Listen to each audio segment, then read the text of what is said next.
So I want to talk to you today about generating clients from your website or constituents or whatever you want to, patients, whatever you want to call them, but generating engagement, generating interest from your website. And I'll be speaking about Roxanne as our sort of fictitious character that Roxanne doesn't really know that much about the web or tech stuff, but she can still put together a website, and it's relatively straightforward and not that challenging. And since Roxanne can do it, you can too. Yeah. Good. She's my twin. So Roxanne is a massage therapist, but she doesn't know how to get clients online. And she wants to get clients online, but doesn't really know how and doesn't really know that world. And just to give a moment of credibility, the reason why I'm here speaking to you guys is because I run an agency that does online marketing, website design, and business consulting. Some of my clients there, but today we're going to be focusing on website design and online marketing. And I have 3 goals. I have, this presentation will be no more than 10-15 minutes, and then for the most part I want to answer your questions. What things are you seeing that's working, that's not working, where are you having challenges, what's a stumbling block for you, because ultimately I'm here to inform, but more so to answer and to enable you to get better, to do what you're doing and want to be doing in a way that's more effective and efficient without having to spend lots of money on things that you don't really need to waste money on or time.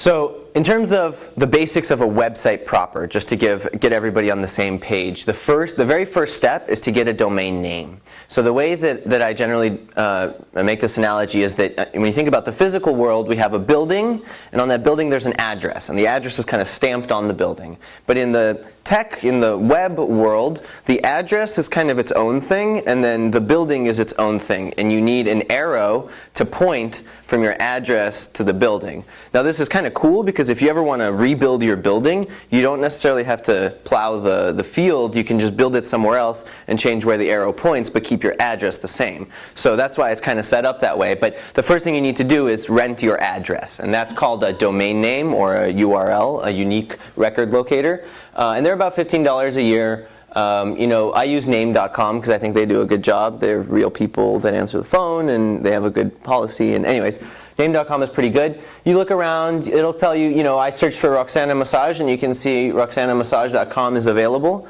Others won't be. You can get .net, you can get .us, .biz.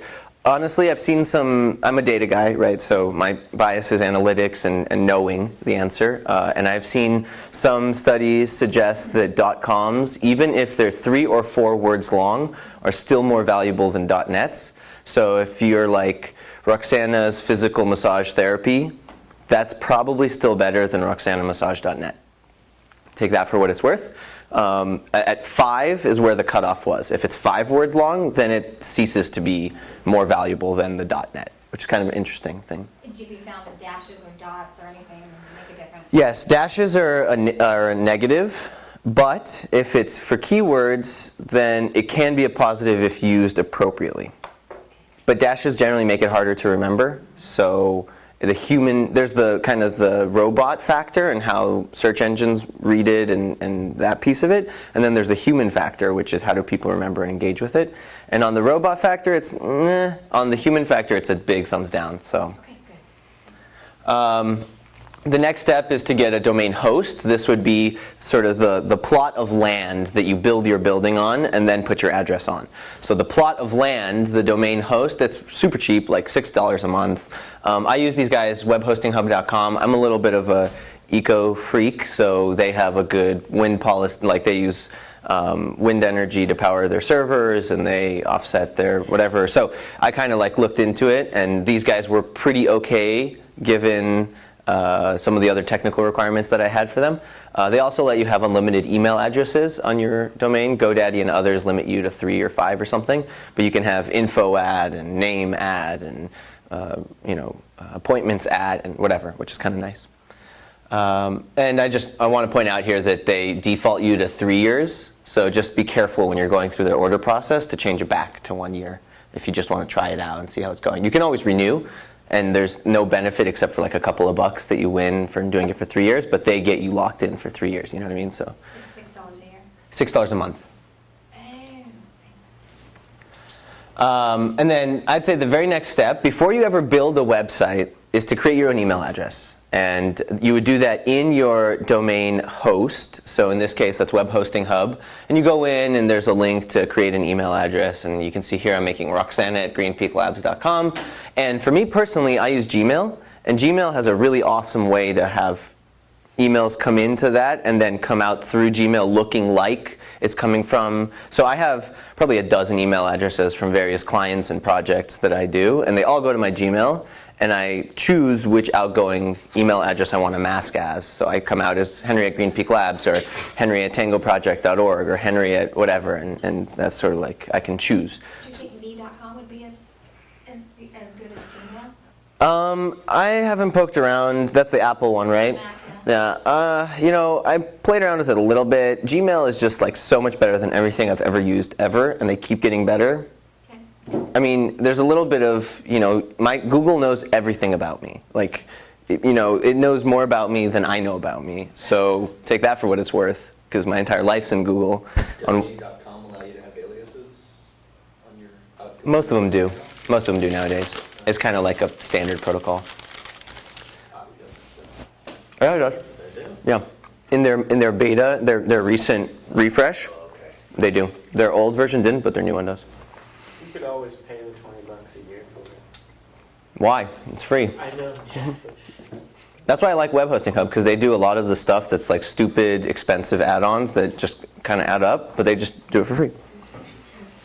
And then the next step, and this is probably the most technical step you'll do, is to point the domain name server, is to change the domain name server. And by that I mean the arrow. The arrow that points where address goes to which building, which plot of land in which building. That arrow is called a domain name server, and it's just a series of letters and numbers that you'll learn from your domain host. It's almost always ns1 or ns2 dot your domain host.com. So in this case, it's ns1 name server 1 dot webhostinghub.com, ns2 webhostinghub.com, and that's it. So that's step 4.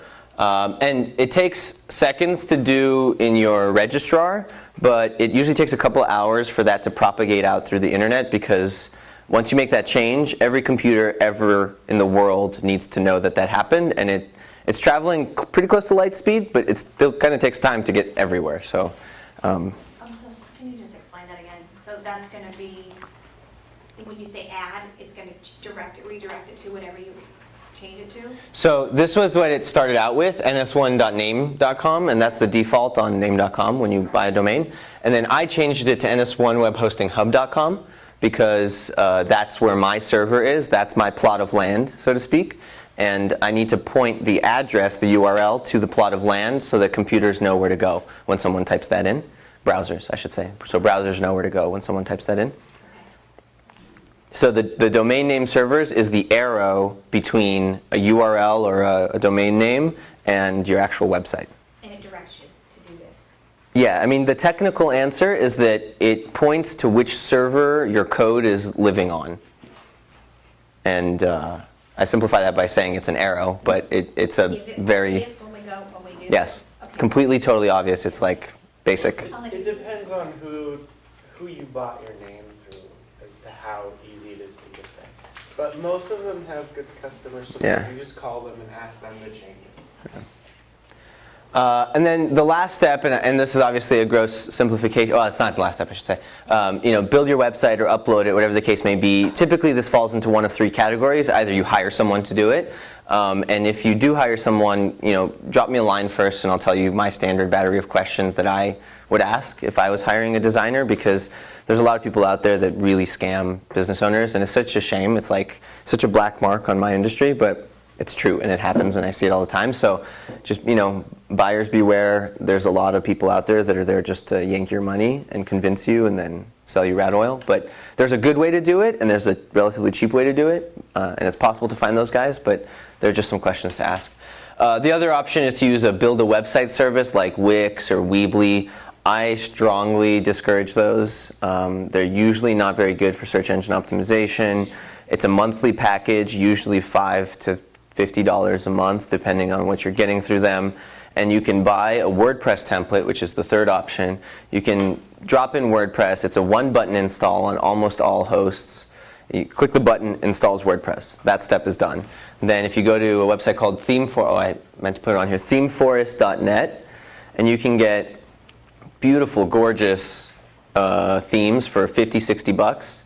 It's a 3-click install, and then you just drag and drop your text in there. I mean, it's a little bit more complicated than drag and drop, but it's not that much more complicated. It looks a lot like Word does with the bold and the italics and whatever. It's and you just type in the things you want and plop in the pictures you want, and whenever you have problems, you email me, and I act as the north light to point you in the right direction. And it's not that hard. It's like if you're diligent and are okay at Googling things, then you can figure out WordPress. So that's almost always what I recommend for people, because with at most, $100 and 2 solid weeks of sitting down and working on it, you can have a beautiful website up and running, and that'll last you for a year. $100, 2 weeks, and a year's worth of website, like that's pretty not bad. It's so easy. It's a blog.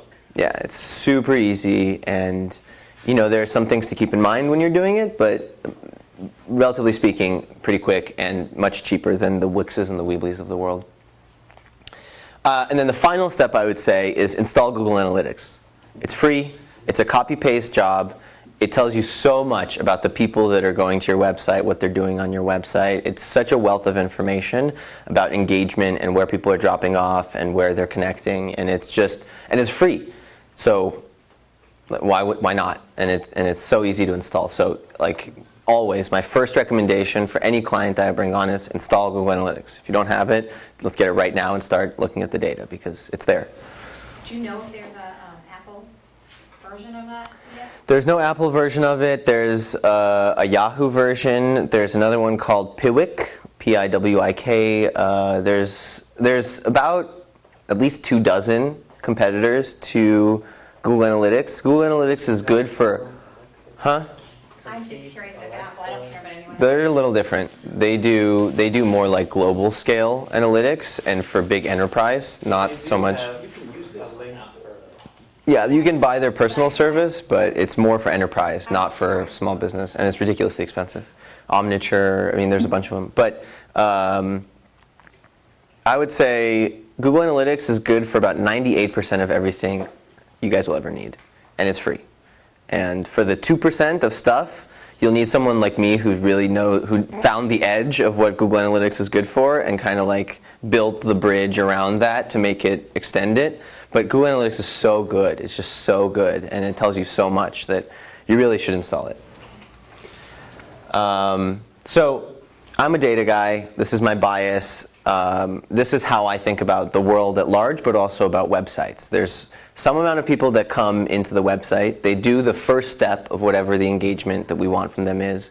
Then if there's a second step, they do a second step, and then they convert. Whether that's becoming a lead for a new client, whether that's scheduling an appointment, whether it's asking a question about a blog post that we put out. There's some goal that we have, that we set, the goalposts, and then at some point the ball crosses the line. And whatever that line is, that's the macro conversion. When the ball crosses the line, when we score the goal, when we get the lead, when we book the client, that's a macro conversion. And every step along the way to get there is what I would call a micro conversion. It's still a moment of engagement. It's still a moment of connection. It's still valuable, but it's not as valuable as a macro conversion. And so there's usually a sequence of micro conversions, and there's a logic tree of micro conversions that we can imagine that gets people to a macro conversion.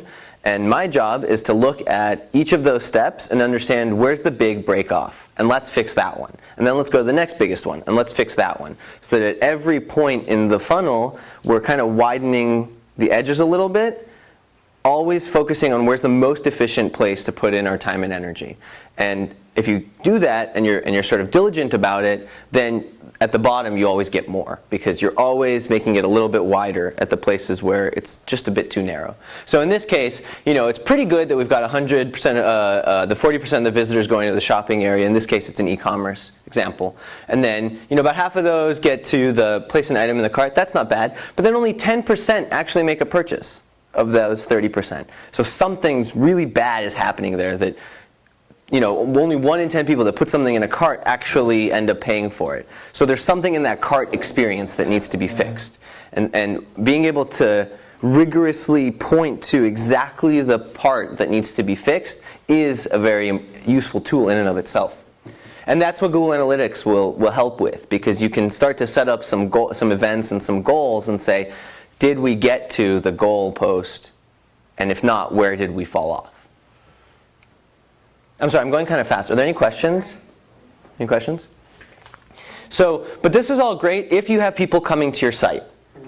And that's all fine and dandy, but how do you get people to come to your site, right? So we talked about the website design, and there are some kind of best practices and analytics and things we can do, but that's only relevant if they're there. How do we get them to come there?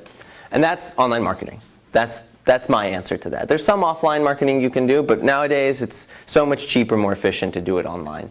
And there's a lot of different pieces that can be online marketing, but I typically talk about 4 main pillars of driving online traffic.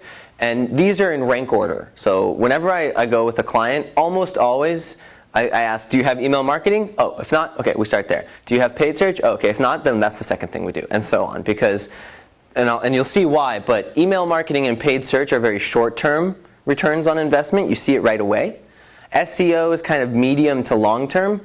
In social media, I call long to question mark, because actually it hasn't really quite been proven that social media is valuable. There are some businesses that have done great with it, but if you look at social media at large, and most businesses, they've done miserable with it. So you either have to be really good or just not go down that path at all. And that's why it's 4th. So email marketing is awesome because it's free, in the sense that there are tools out there that let you do it for free. I use MailChimp. I think they're great. Up to 2,000 email addresses you can send for free, unlimited number of emails. Actually, I think it's something like 12,000 emails a month.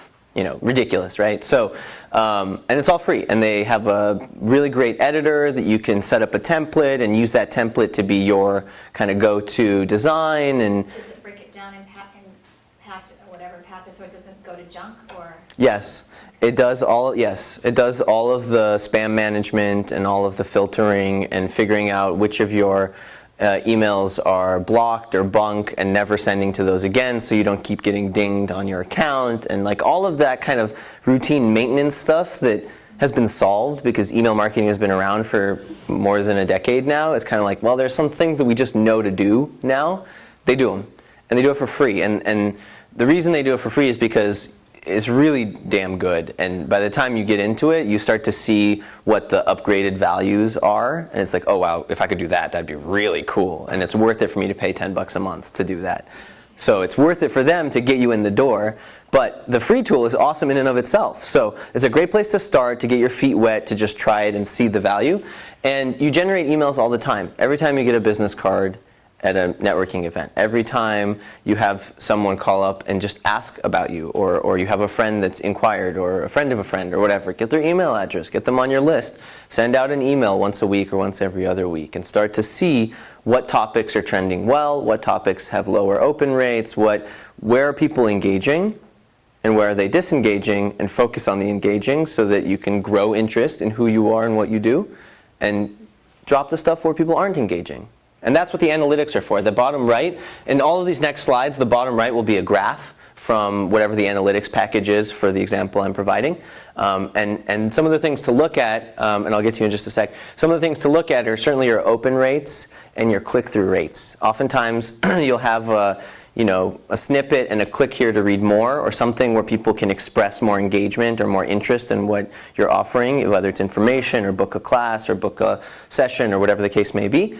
And if you can track not only how many people opened it, but how many people engaged further, that's a very useful metric, because then you know, well, what's my actual engagement rate as opposed to just interest level. So that allows you to do that, or is that the extra cost? No, it's all built into the free package.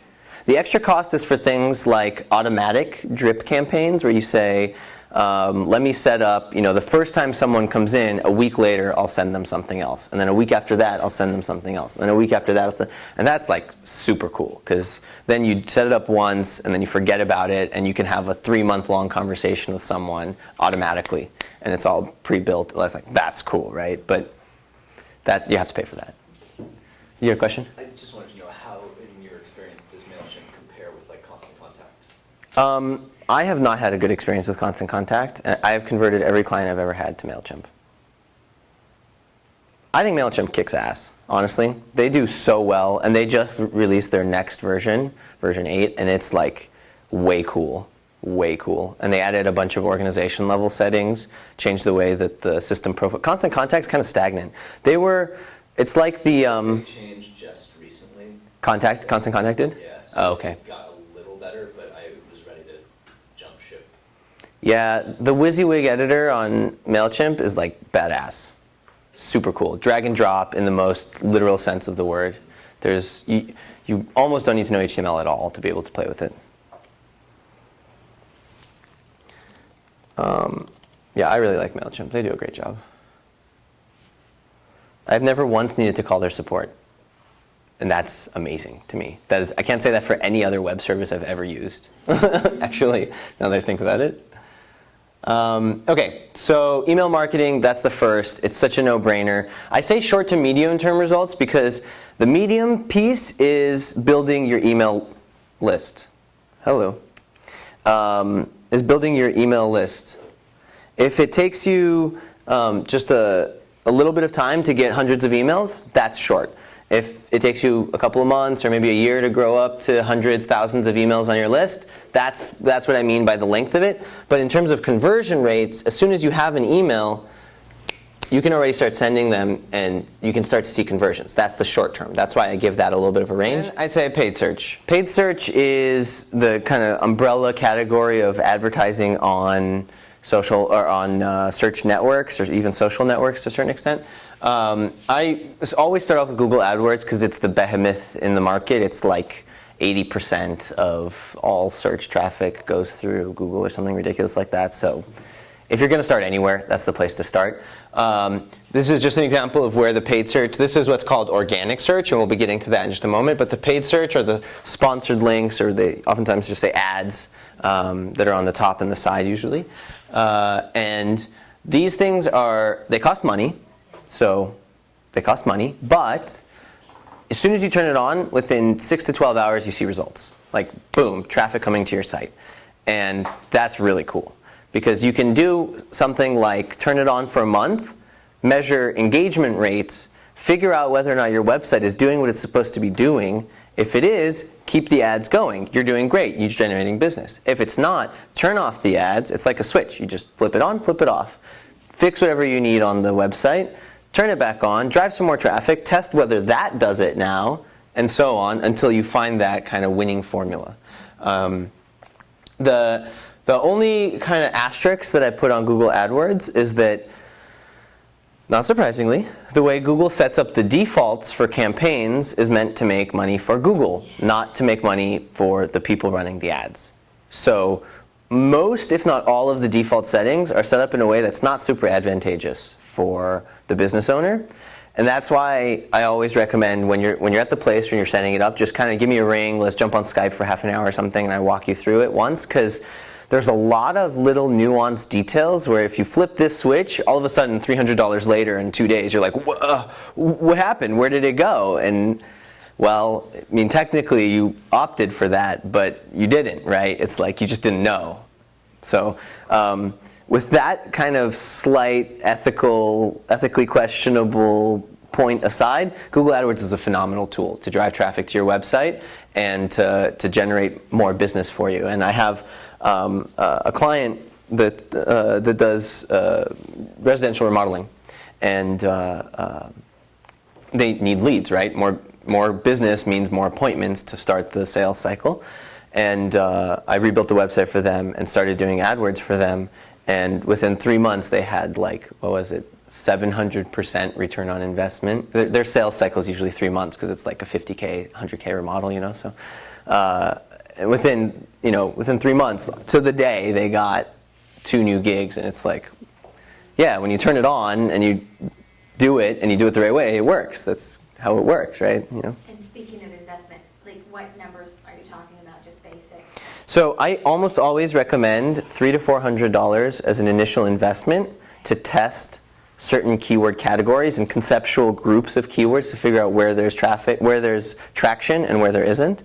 And then I kind of stop, reassess, look at which campaigns have worked, which haven't, turn off the ones that haven't worked or don't have a shot, and then turn back on the ones that did and drill down deeper. Either if I can kind of expand some of them and see if there's more. Being around 300 a month? Not always. It totally depends. If it's profitable, if you put in $1 and you get $2 out, you're going to want to put in every last penny you have. Yeah. Right? Yeah. So if we can get it to that point, then it's as quickly as you can print the money, you're making more. But the game is to get to that consistency of knowing for these 100 keywords, every dollar I put in, I get 2 out, and so I'm content to run it as much as it can go. So for that 300 to 400 initial investment, though, is that a time period of 1 month?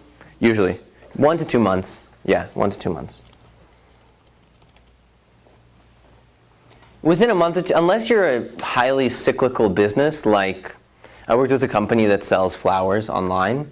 Mother's Day, Valentine's Day are huge. They account for more than half of all the business in 2 weeks, right? So in that case, it's not a good example because when you're off peak, it's very different from when you're on peak. But massage therapy, acupuncture, I mean, you guys tell me, but I don't know that there's, Not really a cycle. Right? it's not a very cyclical market. I really don't like the way Yelp does business. I find them to be very extortionist in the way that they run their pricing model, and I have not found a single person who has run a Yelp ad that has found it to be profitable. Facebook is kind of not great. You can, if you play around with it a lot, you can figure out just the exact segment that's right for you, but that's a lot of energy and probably a good amount of money to figure it out. Facebook ads seem to work if it's an event, like if it's a single day. Yeah. You're just trying to target for that one. I could see that. Not for like a long-term business. Yeah, I could see that. Bing is like, the little brother of Google. So if Google works on certain things, then try those on Bing. And if they don't, then it probably won't work on Bing. I mean, if it works on Google, it might on Bing. If it doesn't on Google, it almost certainly won't on Bing. So I always start with Google, and then if there's more budget, and that's phenomenal, than what Google can offer, then I start to look around. But SEO, search engine optimization, is the practice of ranking higher in the organic search results. So when you search for a keyword, not the ads sections now, the not ad sections, the organic sections, it's really a 4-part strategy to do that. The first step is always to do a keyword analysis. To rank for certain keywords or key phrases, you need to know what those are so that you're ranking for those and you're working towards ranking for those. And then there's some on-site structural code elements. So I liken that to permitting in building a commercial building. There's some person that comes in and says, yep, this structure is fit for business. In the online world, the search engines would be the permitting example. They're the auditors that come in and take a look at the way your website is built. And if it's built in a way that is up to their codes and up to their standards, then you rank higher. And if they're not, then you don't. And then after the structural code, there's the on-site content, what the words are, what the end user can see through the browser. And you need to have the keywords and key phrases you're trying to rank for on your website. Otherwise, why would people who are looking for that go to your site? So, there's an element of crafting the content in a way that is relevant to the keywords you're targeting. And those first 3, I would say, is probably 20% of the work. Because for the most part, you do it once, or you do it once every 3 months or once every 6 months just to kind of check in, and it's done. And it's not that much work. The vast majority of the work is the link building, 80%. And the way search engines work at large is that it's a big popularity contest. Every website wants to be the #1 website, and however many links that website has is roughly considered a vote. The more votes you have, the higher up you bubble in the results. Now, there's, I think, 280 something variables now that Google looks at to decide where you are. So it's a very complex popularity contest, but still the most important factor is how many links and what types of links you have coming to your site. And so that's why when you hear people talking about blogging or fresh content or all these things, all of those are strategies to build links. The more links you have, the higher you'll rank, and the more high quality links you have, like .edus, .govs are considered higher quality. The higher quality links you have, the higher up you'll rank. So search engine optimization, I call it medium to long term because it takes at least 6 months of very active work to begin to see results. And most SEO agencies that know what they're talking about will say, if we see a trickle in 6 months, we might see a stream in 12 months. And if we're doing really, really, really well, we'll begin to see a rivulet in 18 months. And we can build it up to a raging river that's almost drowning, but it takes a lot of time, 2, 3, 4 years. So that's a long-term investment. Once you're at the raging river, it takes very little incremental effort to keep the river raging. So that's why a lot of businesses tout SEO as their most incredible marketing channel, because they don't talk about the amount of effort that it took to get there. But once you're on a rapid going downhill, it's really fun. You just don't think about how much water it took to make that rapid so fun. Any questions on that? Can you yourself do a keyword analysis in any easy way? Yes, kind of, mostly. There are a handful of tools that'll give you a piece of the puzzle that are free out there. There are a couple of tools that are pretty bitchin' that are expensive, and you just buy it, and then you plug in your thing, and it spits out an answer, and it's like, hey, cool, that's the answer. So you can. It's a lot more legwork to do it yourself, as opposed to have some software think about it for you. But you can. Well, but you can get the software and do it, as opposed Oh, to totally. hiring somebody to do Oh, it. totally, yeah.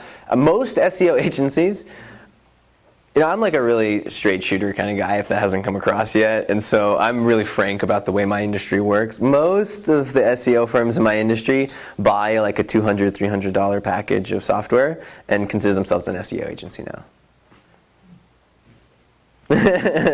Yeah, you could do that. You go to SEO Moz, that's a phenomenal resource. I guess they rebranded themselves to Moz just recently. But you Google SEO Moz and read through their blog of kind of training tips and tricks. It's very, very detailed and very intricate. And if you read through 70% of that content, you are in the 10th percentile of knowledge in the SEO world. Period. That's like, if you just sit down and read about it and figure it out, you can do it yourself for sure. I mean, whether or not you have the time to do that, that's why you hire agencies that have taken the time to do that. But it's all possible. So many out there that are all full of crap. How do you know who to turn So that's the question. And those are, let's touch base afterwards, and I'll tell you some things to ask. I can tell you how we do it, so you can get a sense of when it's not a bullshit. What does it look like? But yeah, there are a lot of crappy. SEO in particular is kind of full of these scammy sort of. Ugh. Okay, so I'm thinking about this for another business that we run. Sure. If we were to pay you to do it, like this kind of thing, instead of buying it $200 or $300, Sure. what would you charge? I know It totally depends. It totally depends. It really depends on how. It really depends on what your budget is and how aggressive you want to be. More money usually means faster results. So What's the range? I'm just trying to understand. the smallest package I've ever done is a couple $100s a month. And nowadays, for the most part, I try to do at least 500, 1,000 a month. Oh, so it's ongoing? Yeah, because it's ongoing management. There's stuff you have to keep doing. And if you're going to see results, you kind of have to sit down and do it the right way. And I do it the right way, Can say, so the initial setup of everything, I'm sure takes a lot of time and effort. Yes. Once it's up and running, that seems like something that might not be as much. So that depends on which pillar you're talking about. That's true for paid search. Email is more of like a constant dribble. Well, yeah. Paid search is SEO is the bulk of the work up front, especially the on-site stuff, is actually the smallest amount of work. And the big chunk is the ongoing maintenance of reaching out to website owners, bloggers, building those relationships, making those connections so that you can pitch them an idea or a story or something to write about, and then ultimately it results in a link to your site. Because that's what it's all about. It's about building out a network You of become like a PR firm. a little bit. That's Yeah. interesting, okay. Go Yeah, ahead. and you're good at that. So, we can talk about strategies and some tactics for how to do that, but at the end of the day, you're building out a big Rolodex of contacts in the web world that's relevant for you that will then ultimately link to you in one way or another. And that's almost all of SEO is that. It's hard. It's a challenging thing to do, but, Any other questions on SEO? And then the graph in the bottom right is organic search traffic for one of my clients. You can see they have a very cyclical, I believe this is Price Builders, so this is my general contractor. And not surprisingly, people look at contracting websites when they're at work. And when they're at home on the weekends, they don't look at it at all. So there's this very, like Monday, you see it go, Wednesday it's really big, and then Friday it dies, and then 2 days it's nothing, and then, See the things you learn about your clients, right? The last thing I talk about is social media, because that's my big kind of question mark. Social media is good for having a conversation. It's good for communicating. It's good for asking and providing asking for and getting feedback on ideas or polls or that type of stuff. It is not good for generating business. So if you want to have a conversation, that's great, but you need to expect and set your metrics and set your expectations for having a conversation. You can't expect to get X dollars of business from Facebook because you're probably not going to. So when I talk about social media, and there are a number of my clients that sort of insist that they need to have social media, and that's okay. But the general rule is if you're not posting once a day or once every other day, you're better off not having it than doing it haphazardly.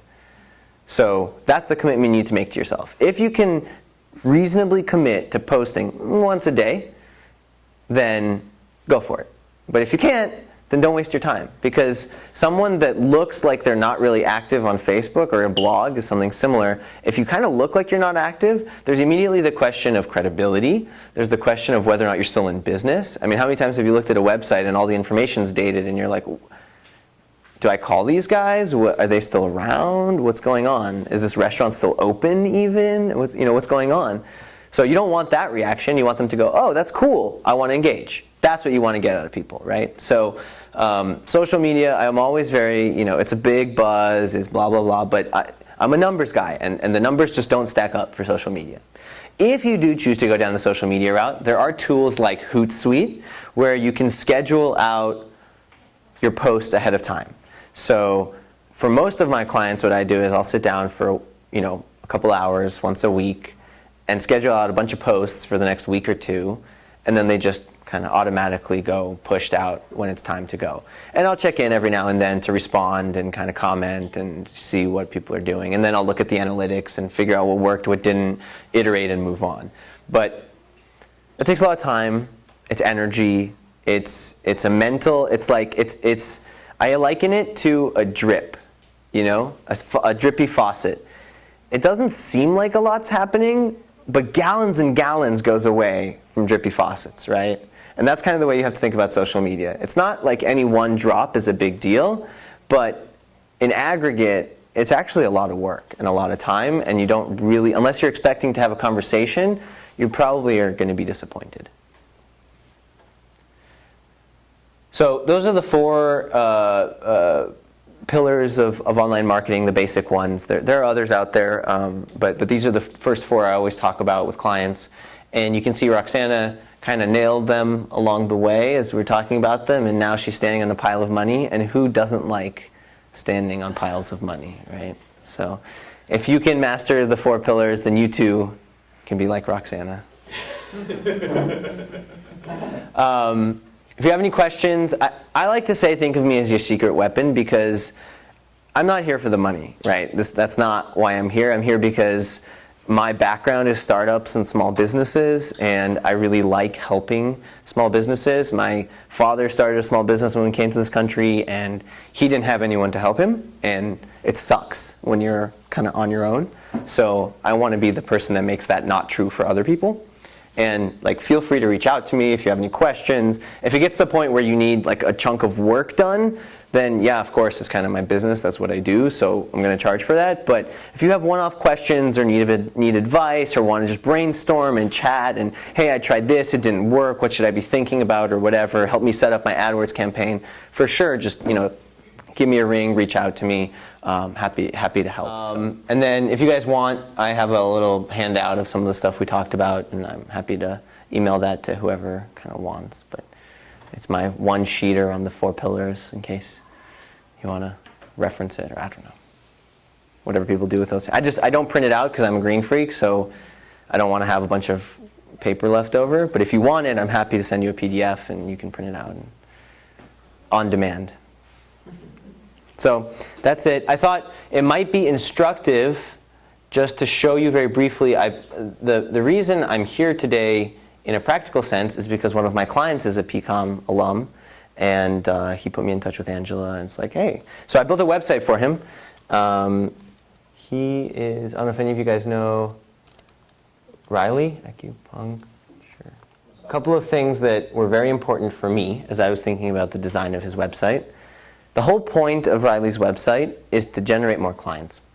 Okay, so that's it. There's a lot of information because he gets a lot of questions. He wanted to get that up front, and, but at the end of the day, it's all about getting clients. So on every page above the fold, there's a call to action button that's bright, high contrast, and is the biggest thing you see. It's the first thing you see every time.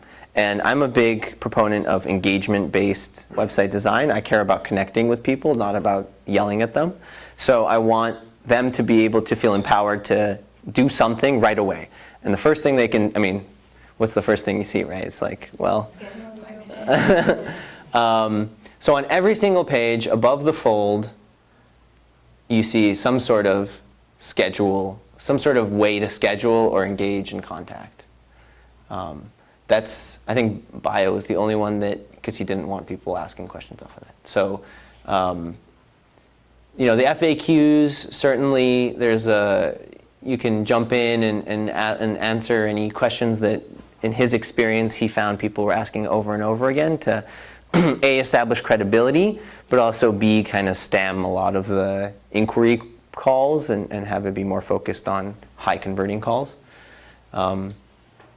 And the last thing I'll say is just, be clean. Yeah, beautiful. Respect the people that are coming to your site. And nobody's expecting, in fact, people don't want it to be this really fancy schmancy things flying across. And they just want to get there, get the information they need, and get out as fast as possible. That's it. That's, the typical studies say you have 3 seconds before someone decides whether they're going to stick around or peace out. I don't even believe that. I think it's more like a second. Someone looks at it, snap judgment, done, gone by, period. Or, okay, now now this feels acceptable, so I'm gonna move on. And if you can't nail them in that 1 second, what do you got, right? So that's the threshold that I always think about. When you're looking at your own website, when you're looking at other websites, think, in a second, what would I do? And if it's not your objective, generating leads, engaging, getting them to join your email newsletter, whatever the case may be, then you need to change the design to make it that. That's the focus, right? That's what we want people to do, so let's enable them to do that. Can I ask a question? Did you have Flash on that first page? No Flash. Don't ever use Flash. That doesn't work for... No, don't use Flash. What was that? It's an HTML5 slider. Okay. I think this one might be HTML5 adapted for the browsers that have it, and Ajax for the ones that don't. I forget the exact browser technology that I used for it, but it works on all browsers. Or should. If it doesn't, email me, because it's supposed to. That's the other thing that I offer, especially if you guys are branding yourselves, get a picture of you on the front page, up front center, so that people see it. Because if you are the brand, make yourself accessible. get in front of people. You're selling yourself to a large extent. And so have that very clean, nice, smiling, full frontal, looking out at the viewer kind of picture up there so that they feel engaged. There's a lot of studies that show that when someone is looking at a picture of a human being, they react innately more engaged than if it's an abstract object. And then furthermore, there are studies that suggest that if someone is looking at a picture where the eyes are pointed at you and it looks like you're looking someone in the eyes, they stay more engaged than if it's a side shot where you're looking away. So it kind of makes intuitive sense. When you look someone in the eyes, you're more engaged, but you wouldn't think necessarily about that for a picture, but it's true. It totally works. When you look at a picture and just start paying attention to yourself, observing how you react when you see pictures of people and where you feel engaged or not,